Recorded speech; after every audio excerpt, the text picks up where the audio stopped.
Hello বন্ধুরা, তোমরা সবাই দেখতেই পারছো। আজকে প্রথমবার ব্লগ ভিডিও নিয়ে চলে আসছি তোমাদের সবার সামনে। এটা হচ্ছে আমাদের ধূপগুড়ি হসপিটাল রোড। এই রোডেই ভাড়া মারছি, আর আমি একটা প্যাসেঞ্জার নিয়ে যাচ্ছি গণেশ মোড়ে।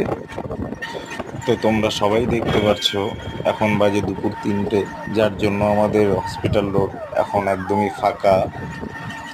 আর আমি একটা প্যাসেঞ্জার নিয়ে গণেশ মোড়ে যাচ্ছি।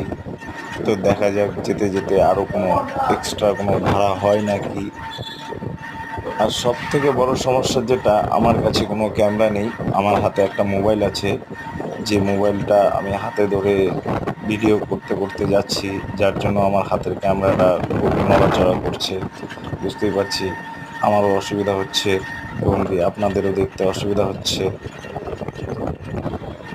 তো তোমরা সবাই যদি আমাকে একটু সাপোর্ট করো, তো আমি আশা করব যে একটা ভালো ক্যামেরা নিয়ে আরো ভালো ভালো ব্লগ বানাবো। এখানে নাম্বার গণেশ মোড়ে বলে যাবো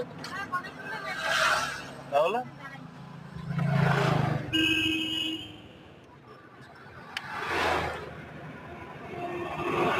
ঠিক আছে, ঠিক আছে। তো তোমরা সবাই দেখতেই পারলে যে দিদির নামার কথা ছিল গণেশ মোড়ে, তো কোনো কারণবশত হসপিটাল গেটের কিছু আগেই সে নেমে গেল। তো বন্ধুরা, এখানেই আমি আমার ব্লগটাকে শেষ করলাম। যদি ভালো লেগে থাকে আমার চ্যানেলটাকে সাবস্ক্রাইব করবেন প্লিজ।